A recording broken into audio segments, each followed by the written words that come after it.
Hello friends, मेरा नाम है दीपक कुमार सैनी। मैं मनश्रुति क्लासेज जयपुर से आपके लिए लेकर आया हूँ 10th क्लास के साइंस के अंदर चैप्टर नंबर 5। तो चैप्टर नंबर 5 के अंदर पिछली क्लासों में अपन ने अम्ल व क्षार की जो संकल्पनाएं थी उनके बारे में अध्ययन किया था। उनके गुण व अम्ल क्षार के उपयोग के बारे में भी अपन ने अध्ययन किया था और पीएच स्केल के यूज, दैनिक जीवन में क्या क्या इसके उपयोग होते हैं उनके बारे में अपन ने अच्छी तरीके से अध्ययन किया था। आज की क्लास में अपन स्टार्ट करेंगे कि दैनिक जीवन में कौन कौन से रसायन इंपॉर्टेंट होते हैं। तो अपने जो बुक है उसके अंदर 6 रसायन दे रखे हैं, तो उनके सभी के अपन गुण हैं, उनके उपयोग, उनका निर्माण कैसे होता है, सभी के बारे में अध्ययन करेंगे। तो क्लास स्टार्ट करने से पहले आप सभी से एक रिक्वेस्ट है कि आप हमारे चैनल पर नए हो तो चैनल को सब्सक्राइब कीजिए, वीडियो को लाइक कीजिए तथा अपने दोस्तों के साथ में शेयर कीजिए। तो चलिए बिना टाइम वेस्ट किए बढ़ते हैं अपन क्लास की तरफ। तो सबसे पहला अपना यौगिक है NaCl। जैसा कि आप जानते हैं अच्छी तरीके से NaCl, इसको अपन सोडियम क्लोराइड भी बोलते हैं, ठीक है। तो ये क्या होता है, साधारण नमक होता है। अपना जो नमक होता है साधारण, वो NaCl होता है। तो इसे प्राप्त कैसे किया जाता है? इसे प्राप्त करने का तरीका होता है या तो अपन अम्ल व प्रबल अम्ल व प्रबल क्षार की अभिक्रिया करवाते हैं, तब जाके ये प्राप्त होता है अपने को, ठीक है। प्रबल अम्ल व प्रबल क्षार की अभिक्रिया करवाने पर भी NaCl प्राप्त होता है। दूसरी बात, जो व्यापारिक रूप से जो उद्योग धंधे होते हैं, नमक के कारखाने होते हैं, उनमें क्या किया जाता है, जो समुद्री जल होता है, आपको पता है समुद्र का जल होता है वो क्या होता है, खारा होता है, ठीक है। समुद्र का जल खारा होता है, तो समुद्री जल या फिर खारे पानी को क्या किया जाता है, सुखाकर, उसको सुखाकर नमक तैयार किया जाता है। लेकिन वो नमक होता है वो क्या होता है, अशुद्ध होता है। उसमें मैग्नीशियम क्लोराइड व कैल्शियम क्लोराइड की अशुद्धि पाई जाती है। तो इन अशुद्धियों को दूर करने के लिए क्या किया जाता है, उस नमक को पूरे बड़े बड़े टैंकों में भर दिया जाता है तथा उसमें NaCl, उसमें HCl मतलब हाइड्रोक्लोरिक गैस प्रवाहित की जाती है। तो वो गैस क्या होती है, जो नमक होता है ना शुद्ध, उसको विक्षेपित कर देती है, अवक्षेपित कर देती है और नमक नीचे बैठ जाता है और उसे अपन आसानी से पृथक करके उपयोग में ले सकते हैं। तो देखिए इसके देखते हैं अपन, शुरू से पढ़ेंगे। तो सोडियम क्लोराइड NaCl, इसे साधारण नमक भी कहा जाता है। इसका निर्माण प्रबल अम्ल व प्रबल क्षार की अभिक्रिया से होता है। NaCl को साधारण नमक भी कहा जाता है। इसका निर्माण प्रबल अम्ल व प्रबल क्षार की अभिक्रिया से होता है। NaCl का pH मान 7 होता है। तो पिछली क्लास में अपने pH स्केल पढ़ी थी, उसमें पढ़ा था कि pH का मान 7 होता है तो विदासीन, तो जो वो होता है पदार्थ वो उदासीन होता है, ठीक है। pH का मान 7 है, इसका मतलब क्या है कि जो विलयन है वो क्या है, उदासीन है। तो ये उदासीन प्रकृति का होता है। अब इसका निर्माण कैसे होता है व्यापारिक रूप से, वो देखिए। तो व्यापारिक रूप से इसका निर्माण समुद्री जल या फिर खारे पानी को सुखाकर किया जाता है, ठीक है। समुद्री जल से प्राप्त नमक में, समुद्री जल से नमक प्राप्त होता है उसमें मैग्नीशियम क्लोराइड MgCl2 व कैल्शियम क्लोराइड की अशुद्धि पाई जाती है। मैग्नीशियम क्लोराइड व कैल्शियम क्लोराइड की अशुद्धि पाई जाती है। इन अशुद्धियों को दूर करने के लिए क्या किया जाता है, NaCl मतलब सोडियम क्लोराइड के संतृप्त विलयन में हाइड्रोक्लोरिक गैस, मतलब जो HCl गैस होती है वो NaCl के संतृप्त विलयन में प्रवाहित की जाती है, जिससे क्या होता है, शुद्ध नमक अवक्षेपित होकर अलग हो जाता है और उसे अपन एकत्रित कर लेते हैं। तो ये आपसे क्वेश्चन पूछ सकता है एग्जाम के अंदर कि नमक को मतलब व्यापारिक रूप से किस तरीके से नमक का निर्माण किया जाता है। तो कैसे लिखोगे आप कि इसे समुद्र के पानी को सुखाकर नमक बनाया जाता है। कैसे बनाया जाता है, सुखा लिया जाता है पानी को, फिर उसमें क्या होता है, मैग्नीशियम क्लोराइड व कैल्शियम क्लोराइड की अशुद्धि होती है, जिसे दूर करने के लिए इस NaCl का जो विलयन होता है उसे बड़े बड़े टैंकों में भरकर उसमें HCl गैस प्रवाहित करके एकत्रित क्या होता है, HCl गैस प्रवाहित की जाती है, जिससे नमक अवक्षेपित हो जाता है और उसे एकत्रित कर लिया जाता है। तो ये तो है सोडियम क्लोराइड या साधारण नमक के निर्माण की विधि की, कैसे इसका निर्माण करते हैं। अब पढ़ेंगे अपन इसके गुण। तो ये एक तरीका ये भी है, देखो जैसे HCl क्या होता है, प्रबल अम्ल होता है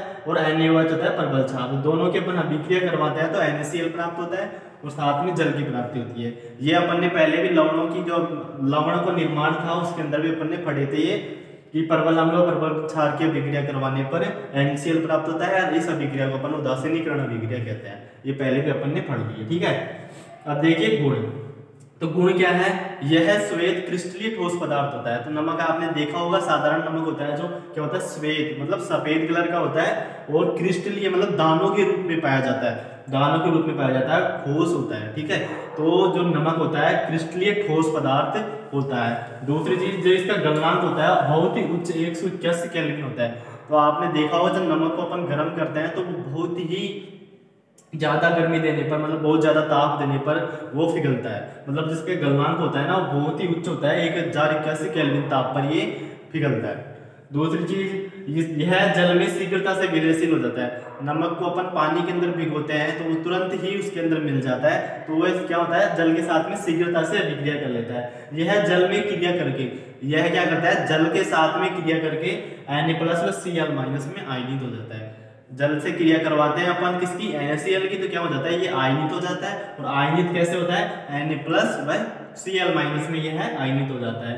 अब देखिए इसके उपयोग, पहला उपयोग है इसका साधारण नमक के रूप में किया जाता है। ये तो आपको ध्यान रहेगा कि इसका यूज होता है साधारण नमक के रूप में भोजन बनाने में किया जाता है, पहला यूज हो गया इसका, ठीक है। दूसरा क्या होगा, खाद्य पदार्थों के परिरक्षण में, जैसे अचार हुआ अपना, उनके परिरक्षण में क्या किया जाता है, अपन नमक डाल देते हैं उनके अंदर ज्यादा मात्रा में, तो उससे क्या होता है वो खराब नहीं होते हैं। तो खाद्य पदार्थों के परिरक्षण में भी इसका यूज होता है।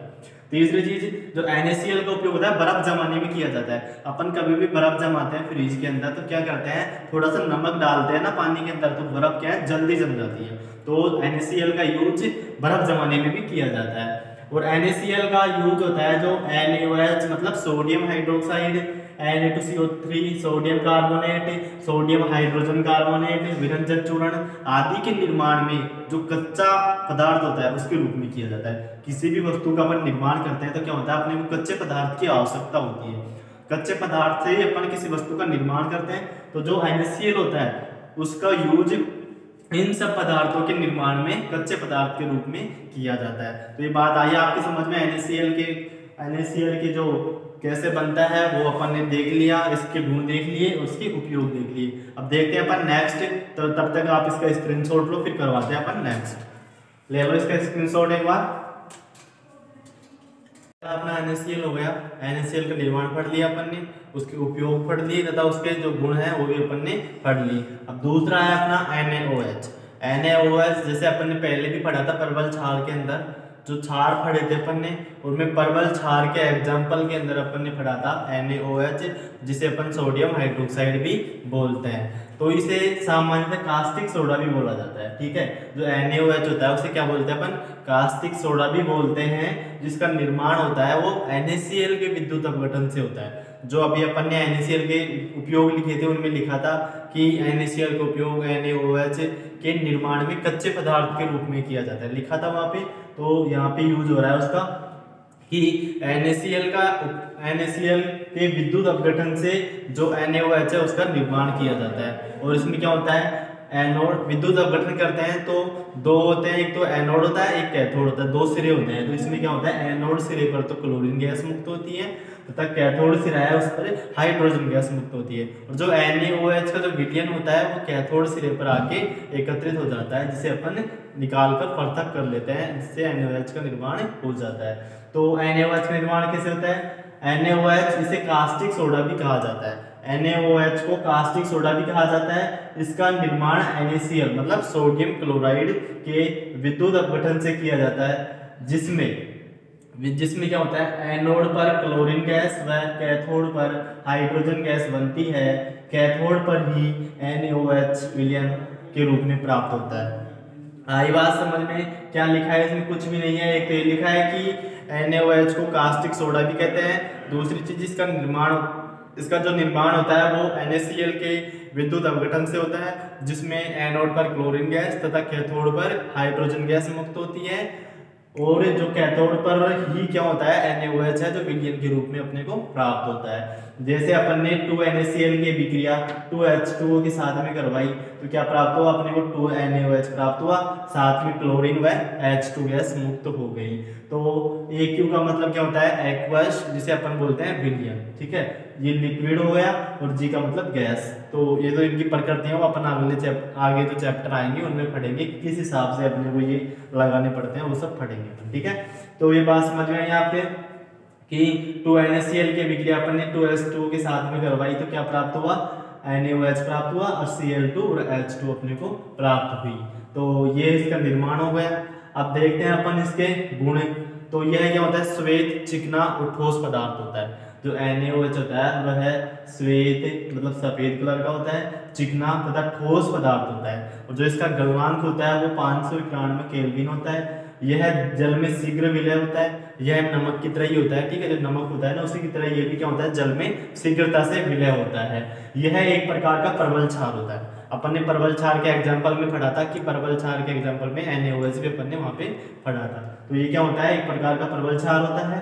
यह जलीय विलयन में Na+ व OH- आयनों के रूप में रहता है। अगर इसे अपन जल में डालते हैं तो ये Na+ व OH- के रूप में आयनित हो जाता है, या फिर ऐसे बोल दो कि Na+ व OH- के रूप में रहता है ये जल के अंदर, ठीक है।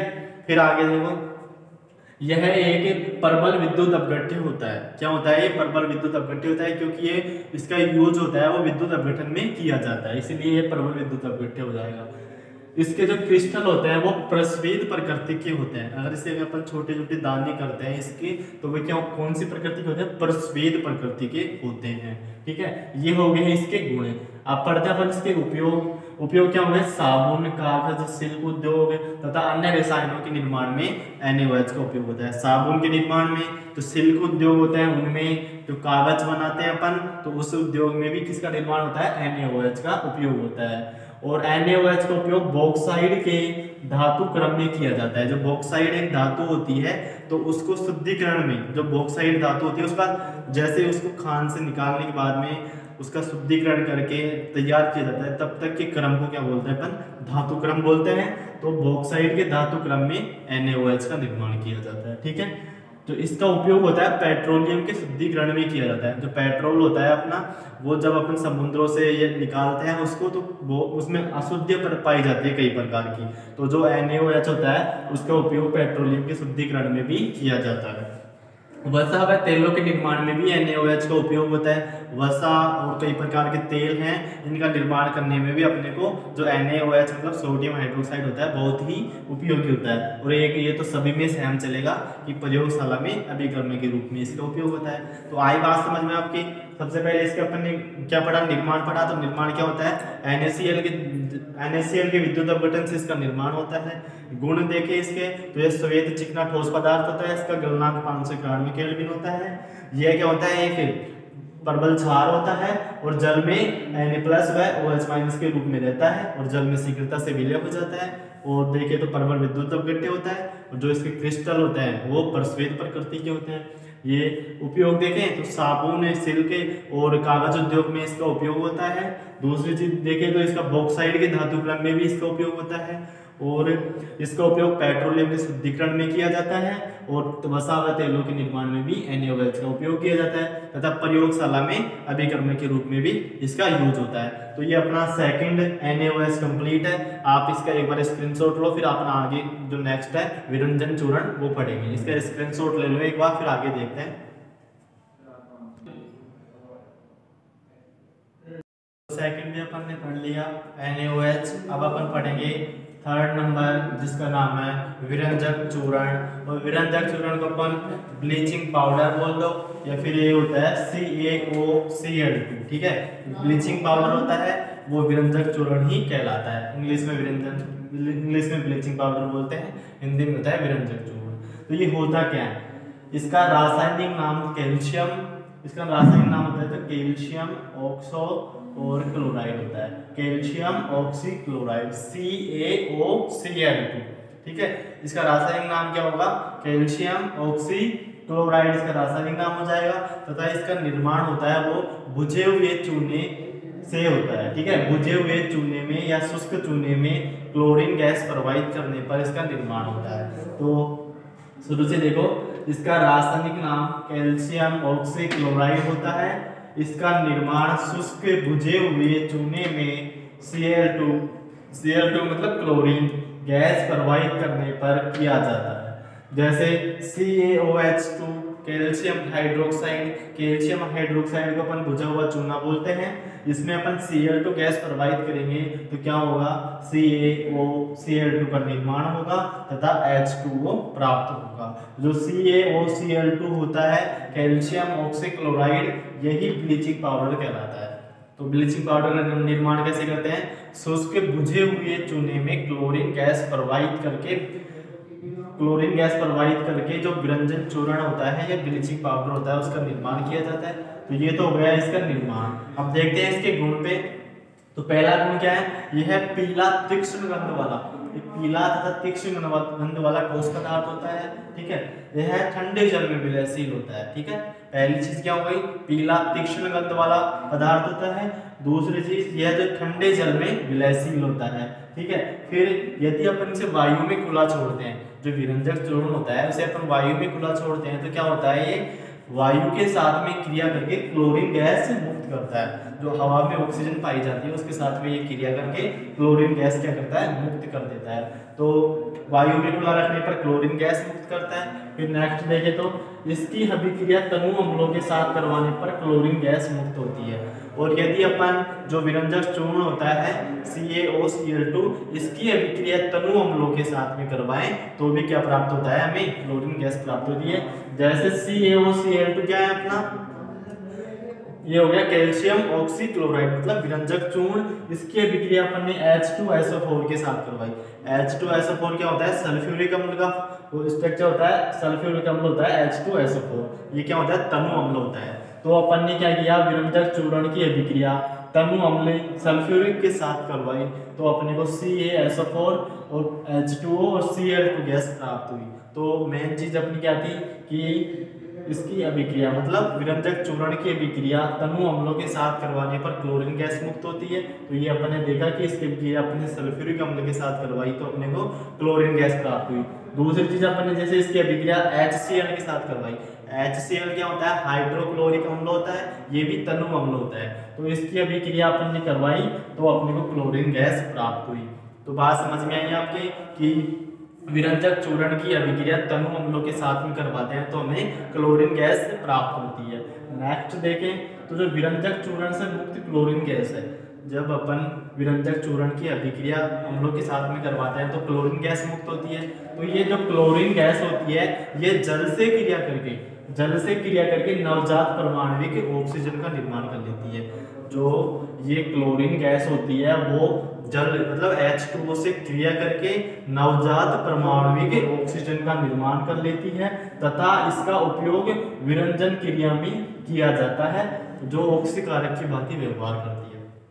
मतलब क्या हुआ इसका मतलब ये हुआ कि जब अपन तनु अम्लों के साथ में विरंजक चूर्ण की अभिक्रिया करवाते हैं तो अपने को क्लोरीन गैस प्राप्त होती है, ठीक है। तो जो क्लोरीन गैस होती है वो क्या करती है, जल के साथ में क्रिया कर लेती है तथा नवजात परमाणविक ऑक्सीजन का निर्माण करती है। जो नवजात परमाणविक ऑक्सीजन होती है ना वो ऑक्सीकारक का कार्य करती है तथा इसका उपयोग होता है जो विरंजक क्रिया में भी किया जाता है। विरंजक क्रिया में जैसे यदि अपन जो नवजात परमाणविक ऑक्सीजन है उसकी क्रिया रंगीन पदार्थ, रंगीन मतलब कलरफुल, जैसे ब्लैक हो गया, व्हाइट, कोई सा भी है कलरफुल पदार्थ है तो उसके साथ अपन ये नवजात ऑक्सीजन की क्रिया करवाते हैं तो वो पदार्थ क्या हो जाता है, रंगहीन हो जाता है। रंगहीन मतलब कलरलेस हो जाता है। तो रंगीन पदार्थों को रंगहीन बनाने के लिए किसका यूज होता है, नवजात परमाणविक ऑक्सीजन का उपयोग किया जाता है। तो ये क्या करती है, विरंजन क्रिया का भी काम करती है। तो देखो विरंजन चूर्ण से मुक्त जो क्लोरीन गैस होती है वो जल से क्रिया करके नवजात परमाणविक ऑक्सीजन, जिसे अपन ऐसे लिखते हैं नवजात परमाणविक ऑक्सीजन को का निर्माण करती है। जो ऑक्सीजन क्या होती है, जो किसकी बात आ रही है, ऑक्सीजन की, नवजात परमाणविक ऑक्सीजन है उसकी बात कर रहे हैं। ऑक्सीकारक की तरह व्यवहार करती है तथा इसका उपयोग विरंजन क्रिया में भी किया जाता है। जैसे क्लोरीन गैस है उसकी अभिक्रिया अपने H2O मतलब जल के साथ में करवाई तो अपने को 2HCl प्राप्त हुआ और साथ में क्या प्राप्त हो गई, नवजात ऑक्सीजन। तो मैंने बताया था आपको कि क्लोरीन की अभिक्रिया जल के साथ में करवाते हैं तो अपने को नवजात ऑक्सीजन प्राप्त होती है। अब इस नवजात ऑक्सीजन की अब क्या लिखा है कि इस नवजात ऑक्सीजन का उपयोग रंगीन पदार्थों के साथ करवाने पर रंगहीन पदार्थ प्राप्त होता है। मतलब जो ये नवजात ऑक्सीजन होती है इसका उपयोग रंगीन मतलब कलरफुल पदार्थों के साथ में करवाते हैं तो ये पदार्थ को क्या कर देती है, कलरलेस कर देती है, उसके कलर को रंगहीन कर देती है।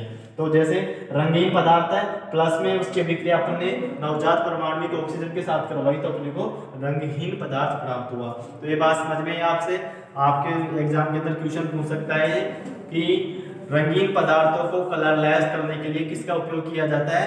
तो नवजात परमाणविक ऑक्सीजन का उपयोग विरंजन क्रिया के रूप में रंगीन पदार्थों को रंगीन बनाने में किया जाता है। ठीक है, नेक्स्ट क्या है इसके उपयोग? तो पहला उपयोग तो वस्त्र व कागज उद्योग में विरंजक के रूप में, विरंजक नाम भी इसका क्या है? विरंजक चूर्ण। तो इसका उपयोग भी क्या होगा? विरंजन क्रिया में इसका उपयोग होगा ज्यादातर। तो वस्त्र व कागज उद्योग में इसका उपयोग होता है विरंजक के रूप में होता है, तथा पीने के पानी को शुद्ध करने में भी यह महत्वपूर्ण भूमिका निभाता है। जो पीने का पानी होता है अपना, तो उसको प्योर कर देता है, ये उसमें भी काम आता है। तीसरा है रोगाणुनाशक व ऑक्सीकारक के रूप में भी इसका प्रयोग होता है। चौथा, प्रयोगशाला में अभिकरण के रूप में भी जो होता है अपना विरंजक चूर्ण, इसका उपयोग होता है। ठीक है, तो ये हो गया अपना विरंजक चूर्ण हो गया। ठीक है, 3 पढ़ लिया अपन ने, एक पढ़ लिया NaCl, उसके बाद में NaOH पढ़ा, फिर थर्ड पढ़ा अपन ने विरंजक चूर्ण, जिसे अपन ब्लीचिंग पाउडर बोलते हैं। इसका निर्माण शुष्क बुझे हुए चूने में क्लोरीन गैस प्रवाहित करने पर होता है। इसके गुण पढ़े अपन ने, पीला तीक्ष्ण गंध वाला पदार्थ होता है, ठंडे जल में विलयशील होता है तथा वायु में खुला रखने पर क्लोरीन गैस मुक्त करता है। फिर आगे देखिए तनु अम्लों के साथ में इसकी अभिक्रिया करवाते हैं तो भी ये क्लोरीन गैस मुक्त करता है। फिर जो क्लोरीन गैस मुक्त होती है वो जल के साथ में क्रिया करके नवजात परमाणु की ऑक्सीजन बनाती है, जो ऑक्सीकारक की भांति तथा विरंजक क्रिया में काम आती है। और जो नवजात परमाणु की ऑक्सीजन होती है उसका उपयोग रंगीन पदार्थों को रंगहीन बनाने में किया जाता है। फिर इसके अपन उपयोग देखें तो उपयोग क्या हो गया? वस्त्र व कागज उद्योग में इसका उपयोग होता है विरंजक के रूप में, पीने के पानी को शुद्ध करने में होता है, रोगाणुनाशक व ऑक्सीकारक के रूप में, तो लास्ट जो अपना सभी में चलेगा प्रयोगशाला में अभिकरण के रूप में इसका उपयोग होता है। तो थर्ड भी अपना कंप्लीट है। अब देखते हैं अपन चौथा, तो आप एक बार इसके स्क्रीनशॉट लो, फिर अपन नेक्स्ट करवाते हैं। लीजिए एक बार स्क्रीनशॉट इसका।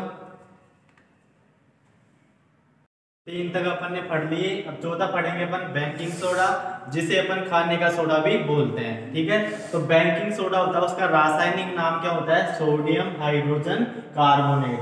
तो बेकिंग सोडा का नाम, रासायनिक नाम हो गया सोडियम हाइड्रोजन कार्बोनेट, और इसे अपन खाने का सोडा भी बोलते हैं। अब इसे खाने का सोडा क्यों बोलते हैं? क्योंकि जो इसका यूज होता है, जो अपने केक आता है, कचौरी वगैरह अपन बनाते हैं, तो वो फूले फूले रहते हैं, तो इसका उपयोग उनमें किया जाता है बेकिंग सोडा का। तो क्या करते हैं इसमें, जैसे ही अपन किसी पदार्थ में बेकिंग सोडा मिला के उसे गर्म करते हैं, तो वो क्या करता है? उस CO2 गैस बुलबुलों के रूप में मुक्त करता है, जिससे उस पदार्थ के अंदर छिद्र हो जाते हैं और वह फूल जाता है। तो जो बेकिंग सोडा है उसका उपयोग केक आदि को फुलाने के लिए भी किया जाता है।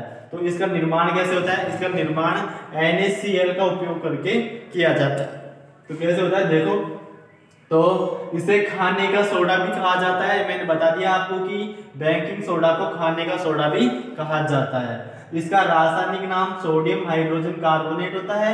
इसे खाद्य पदार्थों में मिलाकर गर्म करने पर CO2 गैस बुलबुलों के रूप में मुक्त करता है, या CO2 गैस है जो बुलबुलों के रूप में बाहर निकलती है, जिससे केक जैसे पदार्थ फूलकर हल्के हो जाते हैं तथा उनमें छिद्र पड़ जाते हैं। ठीक है, तो ये क्या करता है? जैसे अपन किसी पदार्थ के अंदर इसे रखकर गर्म करते हैं पदार्थ को, तो जो CO2 गैस है वो बुलबुलों के रूप में मुक्त करता है, जिससे पदार्थ क्या है? फूल जाता है और उसमें छोटे छोटे छिद्र बन जाते हैं। तो NaCl का उपयोग करके बेकिंग सोडा का निर्माण किया जाता है। तो जो बेकिंग सोडा का निर्माण होता है वो NaCl की मदद से होता है। तो कैसे?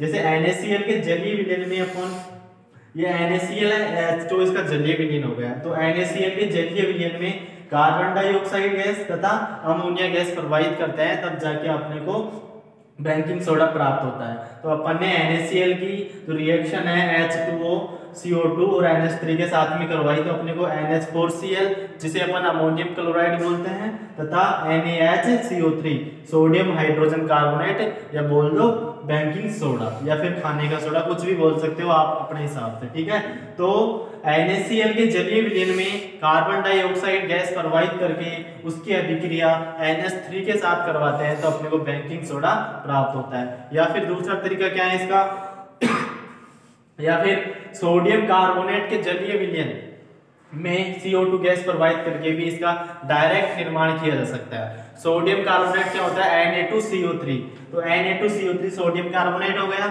H2O इसका जलीय विलयन हो गया। ठीक है, तो सोडियम कार्बोनेट के जलीय विलयन में CO2 मतलब कार्बन डाइऑक्साइड गैस प्रवाहित करने पर भी अपने को बेकिंग सोडा प्राप्त होता है। तो इसका निर्माण की विधि हो गई, ये क्या काम आता है वो भी अपना हो गया कि पदार्थों को फुलाने में इसका काम आता है। और निर्माण कैसे होता है, NaCl की मदद से होता है एक तो, और दूसरा डायरेक्ट अपन सोडियम कार्बोनेट के जलीय विलयन में CO2 गैस प्रवाहित करते हैं तभी भी इसका निर्माण होता है। अब देखते हैं इसके गुण।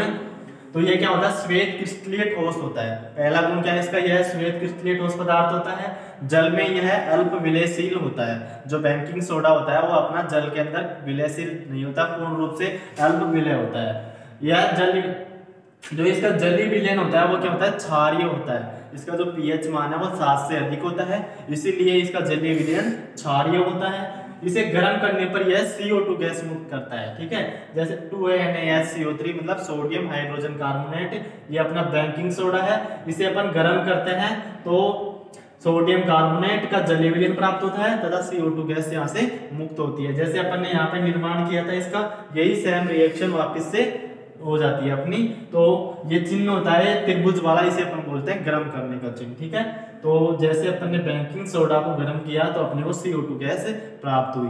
क्या क्या गुण हो गए इसके, पहला गुण ये श्वेत क्रिस्टलीय ठोस पदार्थ होता है, जल में अल्प विलय होता है तथा इसका जो जलीय विलयन होता है क्षारीय होता है। और क्या है, इसे गर्म करने पर यह CO2 गैस मुक्त करता है। ये तो हो गए इसके गुण। अब देखते हैं अपन उपयोग। तो इसका उपयोग होता है वह खाद्य पदार्थों जैसे केक, पेस्ट्रीज, अपन बाटी बनाते हैं, ठीक है, उनको फुलाने में इसका उपयोग किया जाता है। खाद्य पदार्थ कोई सा भी हो उसको अपन फुला हुआ देखे, जैसे बर्गर वगैरह हुए तो उनमें किसका प्रयोग होता है, बेकिंग सोडा का। दूसरी चीज सोडा वाटर व सोडा युक्त शीतल पेय बनाने में भी इसका उपयोग होता है। सोडा वाटर होता है तथा जो सोडा युक्त अन्य शीतल पदार्थ होते हैं पीने के लिए, उनको बनाने में भी बेकिंग सोडा का प्रयोग होता है।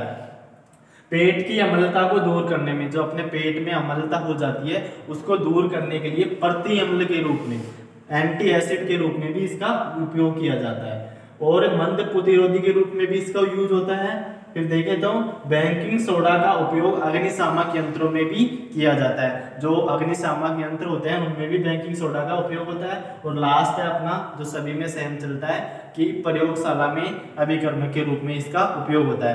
तो ये इसका निर्माण हो गया, क्या काम आता है ये सब हो गया कि ये पदार्थों को फुलाने में काम आता है। कैसे फुलाता है ये, कि जैसे इस किसी पदार्थ में रखकर गर्म करते हैं तो इस CO2 गैस बुलबुलों के रूप में बाहर निकालता है, जिससे कि आप पदार्थ में छिद्र पड़ जाते हैं, वो फूल जाता है। निर्माण की बात करें तो NaCl की मदद से होता है। एक तो इसका निर्माण कि NaCl के जलीय विलयन में CO2 व NH3 गैस प्रवाहित करने पर इसका निर्माण होता है। दूसरी बात, जो सोडियम कार्बोनेट होता है उसके जलीय विलयन में अपन CO2 गैस प्रवाहित करते हैं तभी भी जाके इसका बेकिंग सोडे का निर्माण हो जाता है। गुण की बात करें, पहला गुण इसका हो गया पर श्वेत क्रिस्टलीय ठोस पदार्थ होता है। इसका जल में अल्प विलय होता है, जलीय विलयन क्षारीय हो गया, गर्म करने पर क्या देता है, CO2 गैस देता है। उपयोग देखें इसके तो खाद्य पदार्थों को फुलाने में इसका उपयोग होता है, सोडा युक्त शीतल पेय बनाने में इसका उपयोग होता है तथा पेट की अम्लता को दूर करने में एंटी एसिड के रूप में भी इसका यूज होता है। प्रतिरोधी के रूप में हो गया और अग्निशामक यंत्रों में तथा प्रयोगशाला में अभिकर्मक के रूप में इसका उपयोग होता है। तो एक बार इसका स्क्रीनशॉट लो, फिर आगे करवाते हैं 5वां नंबर का। तो एक बार इसका स्क्रीनशॉट ले लो। 4 तक अपन ने पढ़ लिया। अब देखते हैं 5वां नंबर का, जिसका नाम है धावन सोडा। जैसा नाम से स्पष्ट हो रहा है, धावन का मीन्स धोने का जो सोडा होता है उसे अपन धावन सोडा बोलते हैं। जो इसका रासायनिक सूत्र होता है वो Na2CO3.NH2O होता है, ठीक है। तो इसे अपन कपड़े धोने का सोडा भी बोलते हैं और इसका रासायनिक नाम होता है सोडियम कार्बोनेट होता है। तो सोडियम कार्बोनेट में क्या होते हैं, 10 अणु क्रिस्टलन जल के जुड़े हुए होते हैं। मैंने आपको पहले भी अलग से करवाया था ये टॉपिक कि क्रिस्टलन जल किसे कहते हैं। यदि किसी पदार्थ के साथ में जल के अणु निश्चित मात्रा में जुड़े हुए होते हैं तो उसे अपन क्रिस्टलन जल कहते हैं, ठीक है। तो इसे कपड़े धोने का सोडा भी कहते हैं। इसका रासायनिक नाम सोडियम कार्बोनेट है। इसमें एक Na2CO3 मतलब एक जो सोडियम कार्बोनेट का अणु होता है उसके साथ में 10 जल के अणु जुड़े हुए होते हैं। तो एक सोडियम कार्बोनेट के अणु के साथ में 10 अणु क्रिस्टलन जल के जुड़े हुए होते हैं। सोडियम कार्बोनेट के निर्माण की विधि को सोलवे विधि कहा जाता है, ठीक है। जो सोडियम कार्बोनेट होता है उसका जो निर्माण की विधि है उसको अपन सोलवे विधि कहते हैं। तो बेकिंग सोडा को गर्म करने पर, जो बेकिंग सोडा अपने पिछला टॉपिक पढ़ा था, उसको गर्म करने पर सोडियम कार्बोनेट प्राप्त होता है। बेकिंग सोडा था उसको गर्म करने पर सोडियम कार्बोनेट प्राप्त होता है, जिसे मतलब जिसका पुनः क्रिस्टलीकरण करते हैं तो अपने को धावन सोडा प्राप्त होता है। तो धावन सोडा कैसे प्राप्त करते हैं कि बेकिंग सोडा को गर्म करने पर सोडियम कार्बोनेट प्राप्त होता है, जिसका पुनः क्रिस्टलीकरण किया जाता है तो धावन सोडा प्राप्त होता है। जैसे अपन ने NaHCO3 क्या ले लिया, बेकिंग सोडा ले लिया, इसको गर्म किया अपन ने तो सोडियम कार्बोनेट प्राप्त हुआ। अपने को क्या प्राप्त हुआ, सोडियम कार्बोनेट, जिसे अपन Na2CO3 को बोलते हैं सोडियम कार्बोनेट। अब अपन सोडियम कार्बोनेट का क्रिस्टलीकरण करेंगे। क्रिस्टलीकरण का मतलब इसमें 10 जल के अणु ऐड कर देंगे तो ये हो जाएगा Na2CO3.10H2, जिसे अपन बोलते हैं धावन सोडा या फिर धोने का सोडा। तो ये बात समझ में आई आपकी कि इसका निर्माण कैसे होता है। इसका निर्माण होता है बेकिंग सोडा को गर्म करने पर सोडियम कार्बोनेट प्राप्त होता है, जिसका क्रिस्टलीकरण करने पर धावन सोडा प्राप्त होता है। तो ये आई बात समझ में आता है। अब इसके देखते हैं गुण। तो यह क्या होता है, सफेद क्रिस्टलीय ठोस होता है, यह जल में विलयशील होता है। पहला तो क्या हो गया, यह सफेद क्रिस्टलीय ठोस होता है। दूसरी बात क्या हो गई, यह जल में विलयशील होता है। ठीक है, तीसरा गुण क्या है इसका, जो इसका जलीय विलयन होता है वो कैसा होता है, क्षारीय होता है। क्यों होता है, क्योंकि जो इसका pH मान है जल के विलयन का वो 7 से अधिक होता है। 7 से अधिक है तो इसका मतलब क्या है, ये इसका जलीय विलयन क्षारीय होता है। तो ये 3 गुण हो गए। अब देखते हैं नेक्स्ट क्या गुण है कि इसे गर्म करने पर ये क्या करता है, क्रिस्टलन जल के अणुओं को त्याग देता है। जैसे ही अपन ये धावन सोडा को गर्म करते हैं तो जो सोडियम कार्बोनेट के साथ में 10 जल के अणु जुड़े हुए होते हैं उनको ये त्याग देता है और सोडा एस के रूप में परिवर्तित हो जाता है। तो जैसे ये है Na2CO3.10H2O धावन सोडा, इसको अपन ने 373 केल्विन ताप से अधिक ताप पर गर्म करते हैं अपन इसको, तो ये सोडा एस में परिवर्तित हो जाता है और जो जल की क्रिस्टलन जल के अणु थे उनको त्याग देता है। तो ये हो गए इसके गुण। पहला गुण क्या है इसका, पहला गुण है कि यह श्वेत क्रिस्टलीय ठोस होता है, यह जल में विलयशील होता है, इसका जलीय विलयन क्षारीय होता है। ठीक है, और जैसे ही इसे गर्म करते हैं तो यह क्रिस्टलन जल के जो अणु होते हैं उनको त्याग के सोडा एस में परिवर्तित हो जाता है। अब इसके उपयोग देखें तो इसका उपयोग कपड़े धोने में तथा फर्श को साफ करने में किया जाता है। फर्श होती है अपने नीचे की, उसको अपन साफ करते हैं तो उसमें भी धावन सोडा का प्रयोग किया जाता है। कास्टिक सोडा, बेकिंग पाउडर, कांच, साबुन तथा बोरेक्स के निर्माण में भी इसका उपयोग किया जाता है। कौन कौन से पदार्थ, कास्टिक सोडा हो गया, बेकिंग सोडा हो गया, कांच, साबुन तथा बोरेक्स आदि के निर्माण में किसका प्रयोग होता है, धावन सोडा का प्रयोग होता है। इसका उपयोग अपमार्जक के रूप में, अपमार्जक जैसे अपने सरफ वगैरह आते हैं कपड़े साफ करने के लिए, उनके रूप में भी किसका प्रयोग होता है, धावन सोडे का प्रयोग होता है। कागज, पेंट तथा वस्त्र उद्योग में, कागज उद्योग में पेंट मतलब पुताई वगैरह करते हैं तो उसमें जो अपने कलर वगैरह आते हैं उसमें, और वस्त्र उद्योग में, तीनों में किसका प्रयोग होता है, धावन सोडे का प्रयोग होता है इनमें। और लास्ट जो सभी में सेम चलता है अपने, ये प्रयोगशाला में अभिकर्म के रूप में होता है। तो एक बार दोबारा से देखो इसका निर्माण कैसे होता है कि बेकिंग सोडा है उसको गर्म करने पर सोडियम कार्बोनेट प्राप्त होता है। अब अगर हम सोडियम कार्बोनेट का क्रिस्टलीकरण करवाते हैं तो अपने को बेकिंग सोडा प्राप्त होता है। गुण क्या होंगे, यह सफेद क्रिस्टलीय ठोस होता है, जल में विलयशील होता है, जलीय विलयन इसका क्षारीय होता है। जैसे ही इसे अपन 373 केल्विन से अधिक ताप पर गर्म करते हैं तो ये जल के क्रिस्टलन जल के जो अणु थे उनको त्याग देता है और सोडा एस में परिवर्तित हो जाता है। इसके अपन उपयोग देखें तो इसका उपयोग कपड़े धोने में, फर्श को साफ करने में किया जाता है। दूसरा इसका उपयोग देखें तो इसका उपयोग जैसे कास्टिक सोडा हो गया, बेकिंग पाउडर, कांच, साबुन तथा बोरेक्स आदि के निर्माण में होता है। अपमार्जक के रूप में भी इसका प्रयोग होता है और कागज, पेंट तथा वस्त्र उद्योग में भी इसका प्रयोग होता है। और लास्ट है जो कि प्रयोगशाला में अभिकर्म के रूप में इसका प्रयोग होता है। तो ये अपने 5 कंप्लीट है। नेक्स्ट देखेंगे अपन छठा, प्लास्टर ऑफ पेरिस, जिसे अपन पीओपी के नाम से भी जानते हैं। तो एक बार आप इसके स्क्रीनशॉट ले लीजिए, फिर अपन लास्ट जो बचा है अपना वो करेंगे। ले लीजिए आप एक बार इसके स्क्रीनशॉट। अपने हो गए। अब देखेंगे अपन छठा, जिसका नाम है प्लास्टर ऑफ पेरिस। ठीक है, प्लास्टर ऑफ पेरिस जिसको रासायनिक नाम होता है कैल्शियम सल्फेट का अर्धहाइड्रेट। ठीक है, प्लास्टर ऑफ पेरिस का रासायनिक नाम कैल्शियम सल्फेट का अर्धहाइड्रेट और इसका रासायनिक सूत्र होता है CaSO4.H2O। ठीक है, तो इसको प्लास्टर ऑफ पेरिस क्यों कहते हैं, इसका क्या रीजन है, तो देखिए इसका जो निर्माण है वो फ्रांस की राजधानी क्या है, पेरिस है। तो इसका निर्माण फ्रांस की राजधानी पेरिस में जिप्सम को गर्म करके किया गया। तो सबसे पहले इसका निर्माण है वो फ्रांस की राजधानी पेरिस में किया। कैसे किया? जिप्सम को गर्म करके किया गया, इसलिए इसे प्लास्टर ऑफ पेरिस कहते हैं, या इसे शॉर्ट में POP मतलब प्लास्टर ऑफ पेरिस भी कहा जाता है। पॉप भी इसे शॉर्ट में कहा जाता है। तो इसका रासायनिक नाम कैल्शियम सल्फेट का अर्ध हाइड्रेट है तथा इसका निर्माण फ्रांस की राजधानी पेरिस में जिप्सम को गर्म करके किया गया, इसीलिए इसे प्लास्टर ऑफ पेरिस या शॉर्टकट में पॉप कहा जाता है। ठीक है, तो ये क्या होता है? जिप्सम का फॉर्मूला होता है। ठीक है, जिप्सम का रासायनिक सूत्र होता है ये जिप्सम का रासायनिक सूत्र होता है।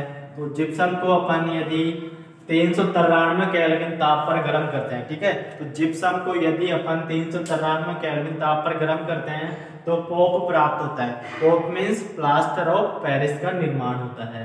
और इससे भी अधिक ताप पर गर्म करते हैं तो संपूर्ण क्रिस्टलन जल निकल जाता है और एक मर्द तापित प्लास्टर प्राप्त होता है। यदि पॉप को अपन और अधिक गर्म करेंगे, प्लास्टर ऑफ पेरिस है उसको और अधिक गर्म करेंगे तो क्या होगा? ये संपूर्ण जो जल के अणु है वो त्याग देता है, जो क्रिस्टलन अणु है जल के उनको त्याग देता है तथा मर्द तापित प्लास्टर प्राप्त होता है। ये हो गई इसके निर्माण की विधि। अब देखते हैं गुण। यह श्वेत चिकना ठोस पदार्थ होता है। ठीक है, यह श्वेत चिकना ठोस पदार्थ होता है। दूसरे क्या हो गया? इसमें जल मिलाने पर यह 15 से 20 मिनट के अंदर कठोर हो जाता है या फिर जम जाता है, जमकर ठोस व कठोर हो जाता है। तो क्या होता है? यदि जो प्लास्टर ऑफ पेरिस होता है उसके अंदर अपन जल मिला देते हैं तो 15 से 20 मिनट के अंदर ये क्या होता है? जमकर ठोस हो जाता है व कठोर बन जाता है। नेक्स्ट इसका गुण देखें तो जैसे ये है कैल्शियम मतलब कैल्शियम सल्फेट का अर्ध हाइड्रेट, इसके अपन जल के साथ में क्रिया करवाता है तो ये जिप्सम बना लेता है। जिप्सम क्या होता है? बहुत ही कठोर पदार्थ होता है, इसलिए ये इसके जल के साथ में क्रिया करके क्या हो जाता है? जिप्सम का निर्माण कर लेता है। अब देखिए इसका उपयोग।